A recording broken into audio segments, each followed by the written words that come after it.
Hi. Cool. Good morning. Uh, I think we can say that we'll achieve AGI when HDMI and even more than that, printer issues are resolved. If AI can start printing without configuration problems, then we have truly achieved AGI. Uh, It may have a meaning or not. That you will find it within stuff. yes. Cool. So thanks for coming all the way on Saturday morning, Pune, early morning also. Usually it starts a bit late for a lot of people. Today, what I want to talk about is how we solved synthetic data generation using LLM. And what is the use case, why, what was it people were doing before, how did we solve it, more around the whole process is what I'll try to cover as part of my talk. So who am I? I'm Chinmay, founder CEO 1 like Jadip said, we work on reliability, platform, data, product engineering kind of work. I also write what I call pragmatic software engineering stories on Twitter, social media. Some of you might have seen that, where the idea that I talk about is as a SRE, as an engineer, when you go through a particular problem statement, it is from that persona, right? How you solve that particular problem. Typically, these are incident stories that I cover. So in case you haven't checked them out, you can check it out on the website as well. And I like engineering in general, psychology. I'm a psychology buff. I won't say I'm a great at it, but I like reading about psychology, consumer behavior, etc. I like percussion. I play tabla as an instrument, and again this kind of shows my age maybe. Who here again knows this game? Oh wow. Okay, we have some good crowd today. uh, Usually when I ask this question, I get a very this like okay old game, whoever knows it, etc. But so I love this game. This is Age of Empires. Those who don't know, it's a strategy game where it sort of forces you, or it forces you to think in terms of zooming in as well as zooming out. So you have to do a micromanagement of your armies, villagers to collect resources, etc. At the same time, then you have to really think strategically. Yeah, do I attack? Do I defend? How do I do it? Which units should I create, etc. So it's a very it's a 20. Yeah, go on. This was running agents before LLM era. Yeah. Yes. So cool. So that's what I like. I don't get time to play a lot. I used to play a lot, especially LAN with friends, etc. But yeah, now I got old. So cool. So I want to talk about the two recent customer use cases and the need for this talk and what I'm going to show you. So there is one company that we work with. They are in the compliance and communications domain, right? So what does that mean? Imagine for a lot of banks and Fortune 500 sort of companies, there are a lot of regulations that require the companies to archive the communication data, right? So essentially, let's say you communicate with your coworkers via email, Slack, Zoom, etc. The idea is all of that communication gets archived and stored for long-term purpose. It's a legit thing. People and employees know that they are being monitored. It is not behind the back, so it's a legitimate use case. And the purpose of this is primarily from the point of view of compliance. For example, is there any insider trading going on? Is there any sexual harassment sort of behavior that seems apparent in the communication, in the way people ask and talk, right? Is there any I scratch your back, you scratch mine kind of thing going on? Is there any behind the table deal that seems to be going on? So there are a lot of these use cases that are monitored, and there are a lot of policies, both regex policies plus a lot of LLM use these days to be able to find and ensure compliance, right? So that's one use case. Second use case, that again there is one company that we've worked with and we're currently working with. They are into sort of financial fraud detection, right? So classical like anti-money laundering, again similar sort of compliance use case, right? So for both of these use cases, one challenge that we saw and they're facing with is, how do you test, right, these compliance policies? Like you want to create these policies, You want to test them out on some sort of real data, but you can't really use production real data because, well, it's really sensitive data for people. Imagine even a health tech or a health domain. It's real patients data. You cannot use this for training your model, right? Or training how you define these policies.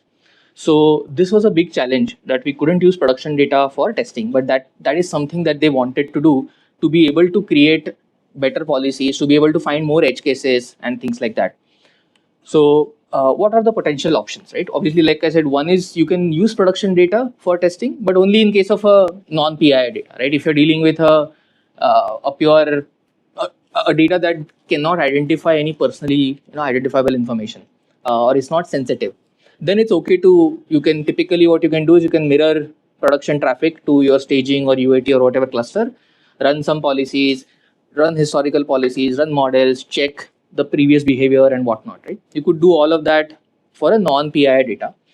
Other option that people typically do is, well, they will mirror the or PI or the production data in some way, but they will try to anonymize it.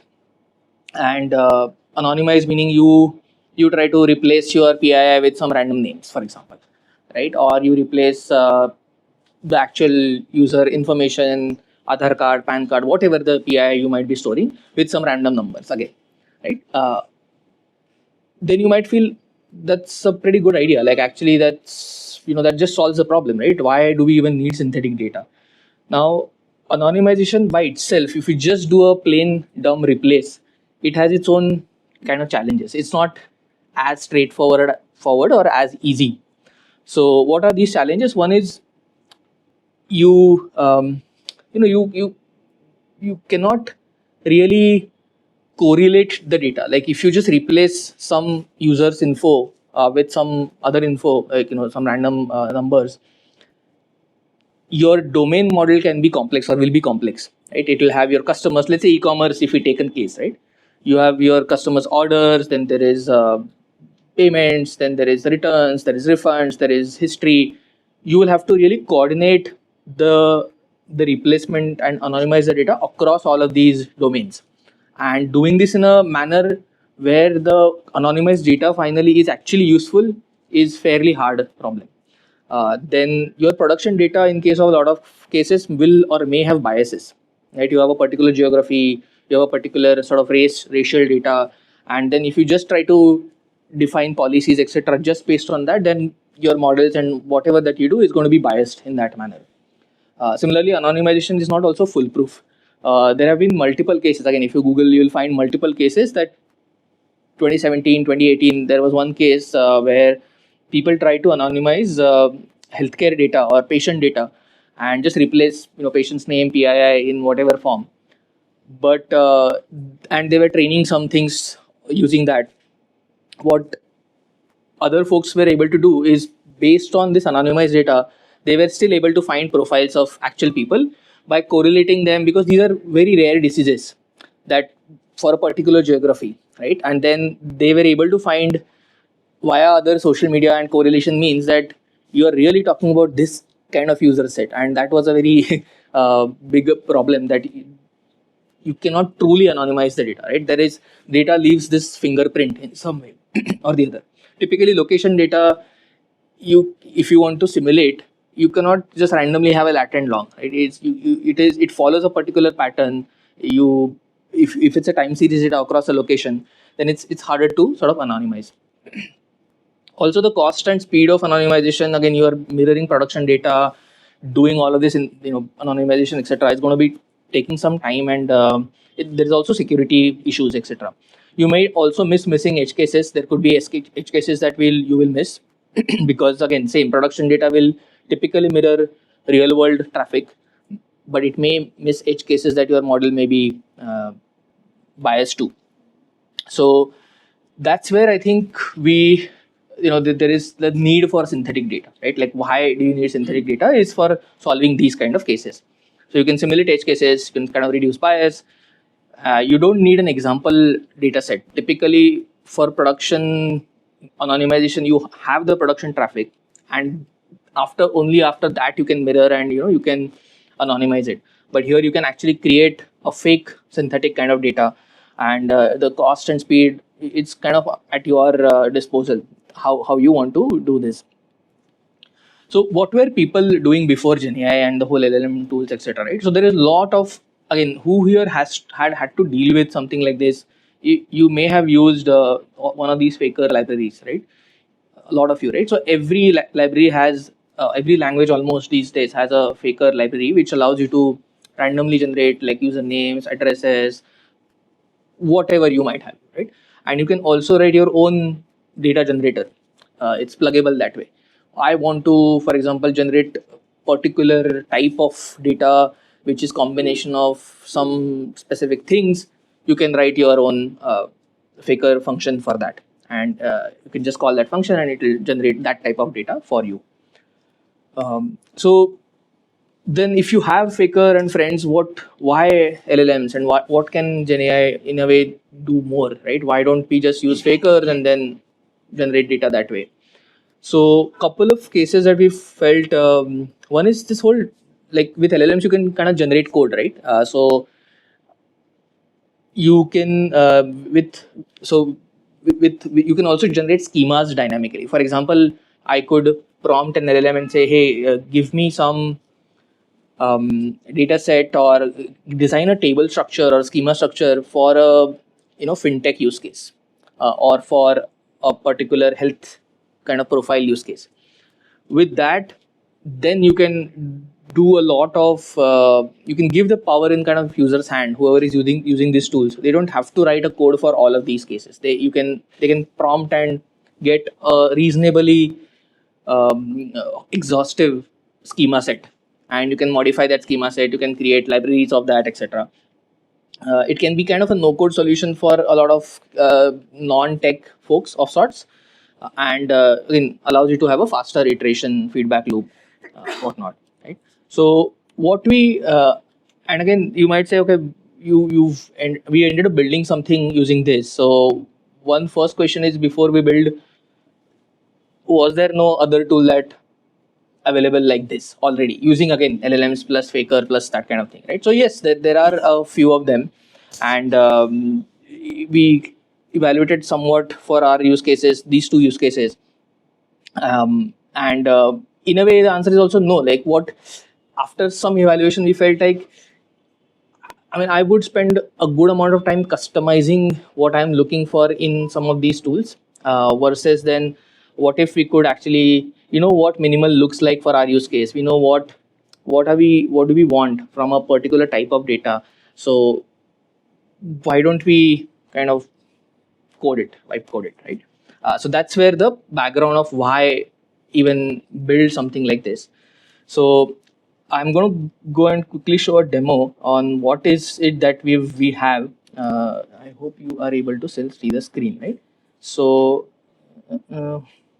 the font I'm hoping is visible. Is good enough. So again, this is something that we've built. What it allows you to do is, it allows you to, again, it's a sort of, I'm doing a local demo, but idea is you can host this out and then use this via an API, use this as part of even CI/CD lifecycle if you have to, and whatnot. But these are all sort of peripherals, right? And UI is just to be able to show the capability. The underlying thing is on the kind of backend side, right? So typically in our case, we were interested in primarily structured data, so tables and related data among various tables, right? So what we could do is, we could what this tool sort of allows you to do is, it allows you to create schemas, right? So for example, you could do something like this, that this is like a prompt where you can enter what kind of data set or the schema that you want to create. So for example, I could say that, hey, if, again, just taking a sample example, right? So can it generate a healthcare schema for patients, appointments, prescriptions, medicines, etc.? And then I can create this as a system schema, in a sense that I'm logged in as one of the user type, so I can create a schema for that is my local schema, as in that is only accessible for me. Whereas I can also create schema that is accessible for everybody else who is logging into this sort of platform or whatever, right? So then what this is going to do, if the demo sort of works well, it's going to create a YAML specification from which we will actually generate the data. So this is generating the schema first.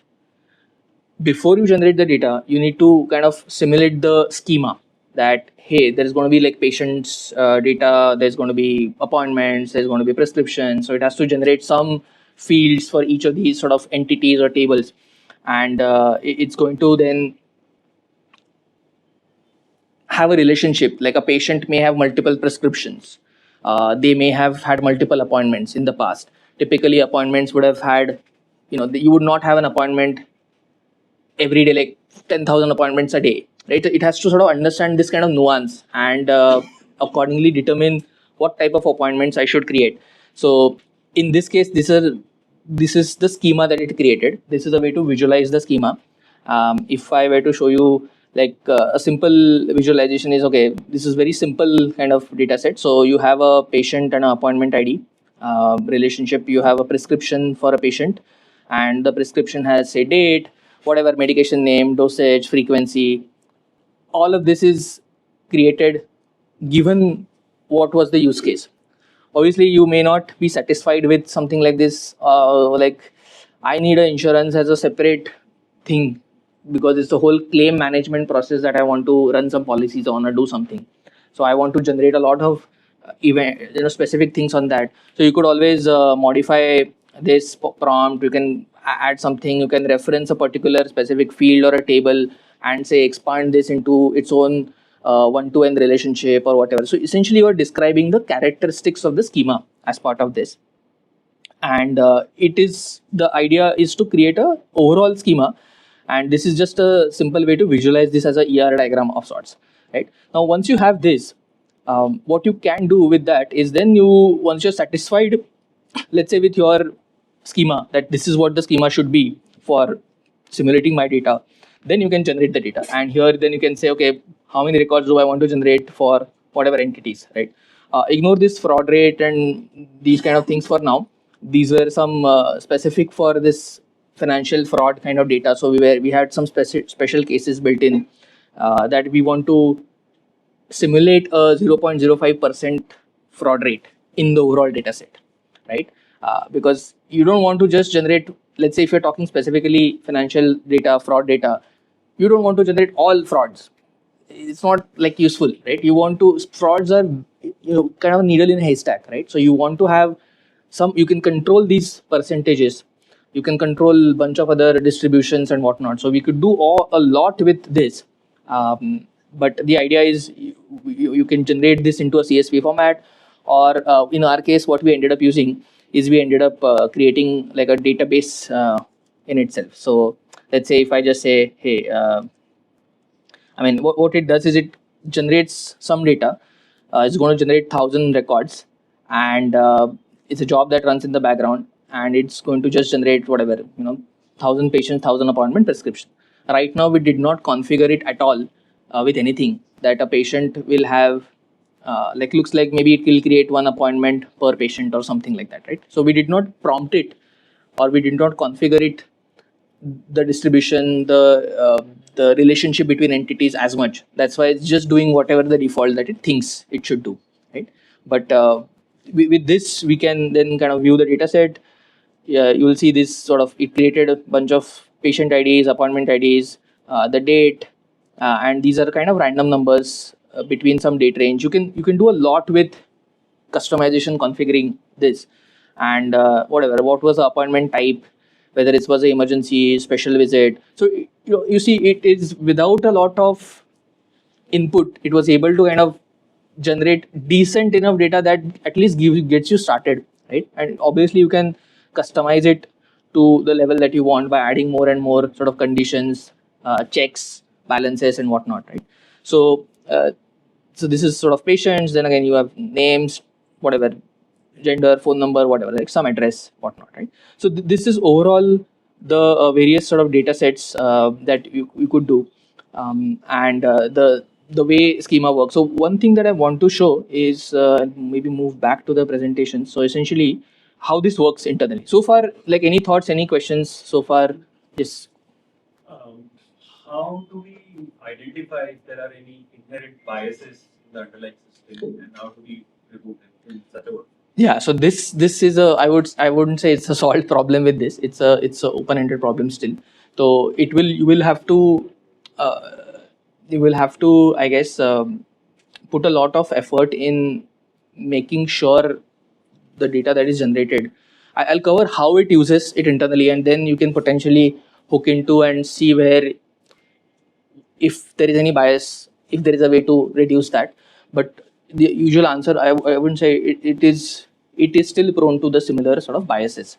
And it is on you as a owner of a domain expert to be able to see that this data seems to be this way, and I would want to prevent it to only generate that type of data. I want it to have this kind of distribution. So there are ways you can control the distribution of some type of data, but again, a lot of onus falls on you. By itself, LLMs will not know, like they will just generate what they think is the right way, right? Sir, is there any repetition problem? Is there any? Repetition problem. Like after some time, LLM, I faced it actually repeats the same role after a few days. So, is there any cases or how? If there is, then how do you do it? Got it. So the question is there any repetition for data? There again, based on the distribution that you choose for a particular type of thing. So for example, appointment types will be a fixed set of appointment types. You will choose one of those appointment types, for example, in this case, right? So then there will be repetition in that way.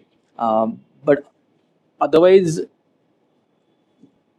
I don't. I mean, I'll come to how we do this, and then in that way, whatever the underlying way. So underlying we use Faker as a library to be able to generate data. So if there is a repetition at that level, then that will surface up in the data set that you generate. Again, if you're talking like millions of data points and whatnot, there will always be some repetition at some point or other. It is also up to you to know if that repetition is okay for you. By that I mean, like a patient name can be Laura. Like so many people may have a particular name. So in that case, it's also okay to have repetition. So you had one. Is there any case that you have said the distribution of not data, Hmm. and it happens to by mistake that LLM has created the right data, but it is pursuing that it has wrong data?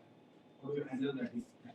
So the question is, if I were to summarize, if the data is generated in certain Generated is the wrong data. is wrong, yeah. If the data is generated in a wrong fashion, so what I'll cover is the generation of data is sort of deterministic. So I think I'll cover how it works, and that will answer this question, all these questions most likely. So what happens? Like you saw, first thing that we did was schema generation, and then we used data generation. Right. So these are two distinct sort of activities. The way schema generation works is where we use LLMs and tool calls and whatnot. Right. So you have this React front end which calls whatever Python APIs, and it basically, so these are the components involved, right? So there is a front end, back end, and then Postgres as a database is what we are using right now. Now for schema generation itself, we have this Python backend. When we say, okay, we added that prompt and we say generate, right? Generate schema. What it does internally, it makes a sort of Anthropic API, whatever the model calls. It We have a sort of system prompt plus the user prompt that you give. Based on that, it is making a call to OpenAI or whatever model that you want to use. We have a set of tools to validate the output schema generation, right? And essentially what we output is a YAML. Now you might say, where is this like YAML coming from? Like we want to generate a schema, right? What do you mean YAML? So I want to show you that YAML real quick to give you an idea of what I mean. So we saw this healthcare data, right? Here is what we actually generate, and then diagram is just way to represent that, right? So this is this is for a particular type of use case that we know these are all SQL tables that we have, right? So what we have is, okay, it just gives you some collection name, okay, what's the name of the schema, whatever version, some description, etc. And it knows that, okay, these are my generation orders. I'll come to generation orders, but essentially there are these three tables or three things that you saw: patients, appointments, and prescriptions. So what we do is we have these three tables. So this is a YAML is just a serialization format for uh, for for showcasing this schema. Okay. For each of the tables or each of the cases, we have what's the primary key, description, and here is where you can kind of do bunch of things. Okay, what are the number of records that I want? This is a fixed record size. What are the fields? What could be the type of the field? And what is a generator for this field? Meaning, when the actual data gets generated, what should be the strategy for generation? So underlying here, we are using faker in this case. Which faker data type or method we want to use.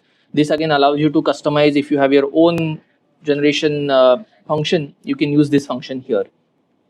First name, last name. This is pretty straightforward. Again, here you can add these parameters that it's a date of birth. So you want to make sure that the patient's age is between 0 to 100. You don't want to have a random date of birth right from 1600s and 2500s, right? So this is the validation logic.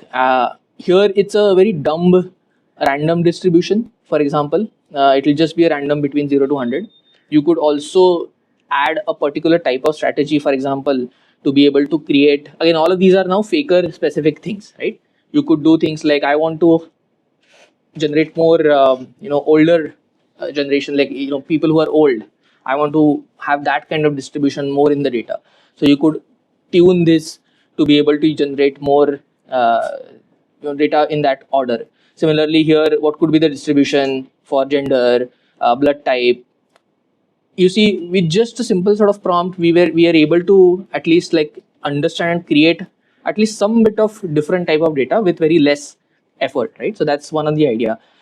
um, I will show you a different type of data set. I think so. Let's say maybe banking, right? This one. So you see here there is many tables. So there's a user ID, account ID, device ID. I'll show you this YAML quickly. How are we doing on time? Just okay. So again, there is multiple tables here. We can say fraud injection, right? What's the fraud rate? What's the pattern for fraud? What's the weightage? How many transactions? Maximum transactions? Time window for fraud? Again, all of these you can then customize. You can add more and more nuance here if you want to. What is the amount anomaly you want to have in a fraud? Is this like a credit card fraud? It may have a certain characteristics, right? If it's a anti-money laundering fraud, it will have a certain characteristics of transactions. So can you put that in here to be able to simulate this? So these are some ways you can what it does is the prompt. You might want to check. Let's say the prompt for this. So this is the overall sort of prompt. Hey, we want to create this kind of data with this type of sessions, and these are the tables and whatnot, right? So with this plus the prompt, and we are able to create this kind of rich structured schema, right? And then if you generate data for this, ultimately again you will see here what are the generation mechanisms that we use. Most of the cases we are able to use it with a faker kind of tool, right? So essentially what I want to cover is for the schema generation, we use LLMs and tool calls to be able to generate this YAML essentially. Now from this YAML, data generation becomes much more easier because then you can read the YAML. All the code has to do is kind of read the YAML and generate using whatever the underlying mechanism might be, right? Could be faker, other means, and again you can export, generate whatever format that you want: JSON, YAML, XML, CSV, SQL. Like these are all again just sort of easy. These are very peripheral fringe kind of thing. So it's much easier to do it that way. So that's basically it. I think what I want to cover is Safwan is somebody from One2One who actually worked on this. He would have loved to do this talk, but he's not here unfortunately. So I covered some of this on his behalf, and that's it. Like there is not much that I want to cover. I would say keep learning and exploring these tools. We have this Go and SRE bootcamp that we have on our website. So do check it out, and do check out these stories that we keep on writing. That's it. I'm happy to take more questions right now or even later as well. Yes. So one question, how did you analyze it? You went through some of these people. So was there a specific model that you choose, or it's like any model you choose sort of similar? Yeah, I think for us the model we experimented with again the code. I have not shown the code for all of this, but we did try with multiple types of models. It was 1920 here and there. It wasn't a massive difference in terms of the type of thing that you would do. We had to iterate a lot with our sort of system prompt and being able to limit the stuff there. What in future, what we also plan to do, or what we tried doing, and the evolution which I did not cover here, is some bit of RAG kind of use case. I mean, very simple idea would be people are generating various types of schemas, and what we realize is what we want is whatever schemas is generated already, I want to add more customizations to that. It's not that, because again, remember, right, our use case is very minimal in a sense that we know these are the only 2 or 3 types of things that we want to simulate. We don't want to randomly simulate some random data. So in that way, we want to create some bit of specialist data sets and schema sets that are already existing, and if somebody wants to simulate or change something here and there, they should be able to potentially reuse an existing schema and change it to the level that they want. So this is the customization. How do we do this in a more user friendly manner is something that we are currently working on. Yeah, go on. How do you express constraints on the data? Through the prompt, or is there a customer? Yeah, in a way through the system sort of prompt, etc. And then what you can do is this YAML that it generates, you can modify this yourself. Like it is something that you can, let's say if I just check this whole YAML, right? Whatever YAML that you create, it has these constraints on, something like this. What's the time window when this data gets generated? What is the modality, if I were to call it, of that data, or what are the properties in which it gets generated? So you could customize that a bit here, and there are a certain set of customizations we have given, which are like you say, okay, amount anomaly, then unusual hours. You can imagine how this is relevant to these sort of use cases. So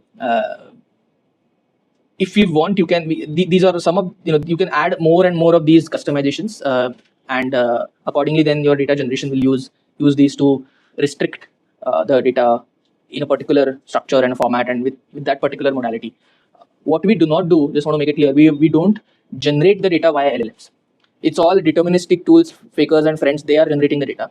It's the schema that is generated by LLMs, which is what gives you different type of variety and controls. Because you want more control typically, like in our case, again, that's where we felt, in our case, we wanted more control on the more control and more variations, if I were to call it, more than the control on the schema type, which is where we experimented with using something like this. And the actual data that gets generated, it may be, one case, yes, it may be used for actually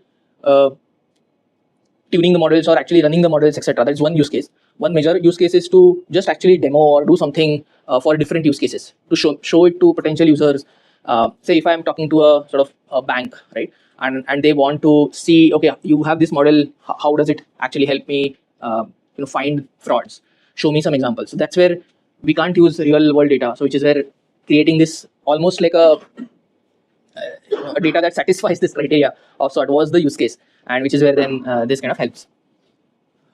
Yeah, with your experience of having done this, any pitfalls to watch out for? That could help. Yeah, good point. So yes, there is always a trade-off for any technology, right? So pitfalls is, again, I wouldn't be comfortable using this generation data for actually training or running these models. This is not that use case. Okay, it's very clearly a majority use case is to again, like I think about it this way, right? You, in terms of security, for example, right? When you think about security, you don't just put one lock and then you're done, right? You usually have a multiple layers of security. Similarly, this is like a first layer that you can use to be able to demo a use case or whatever. I wouldn't use this generated data for actually training my model, because it is literally like fake data, right? So I wouldn't use that. That would be one pitfall. But in our case, luckily, that wasn't as much a use case. It was more of a how do we showcase and demo, and how do we generate this data in an easy manner, so that, for example, the first compliance and communications domain that I talked about, right? In that case, how could I write? Like I've not shown this use case because it's a bit more tricky to show. But you can imagine I want to generate communication between employees, right? So I could write an email, add some from and to and whatnot, and it's not very structured data. So there's a different use case. But in that case, I could use that data to then check my regex policies, right, or something like that. So I think to answer in one word, I wouldn't use this data to train my or as an input to the LLMs to be able to, or any models. I wouldn't do that. It's more from a demo point of view to be able to showcase whatever you have built. That would be the use case I would think about. Okay, too many questions. Again, Jadip, let me know if we are on time or Can not. take one more. Okay. So, what is it modify the AI?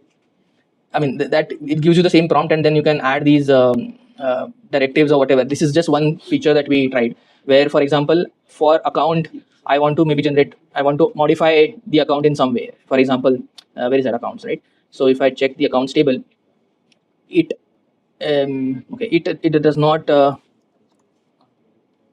I don't like a particular parameter, or I want to change something, then I can change it here by saying, okay, you've generated all of this. I just need to change something, very small thing or a couple of things, or I want you to add 2 more parameters here. So one is I can go and modify the just YAML myself and just use that, or I could just say, okay, for account, change this. For device, add a fingerprint or add a unique device ID if it has not already captured that. So that's just a small way to change it. Okay, I think I don't know. Cool. Thank you guys. We'll talk later as well. Sure.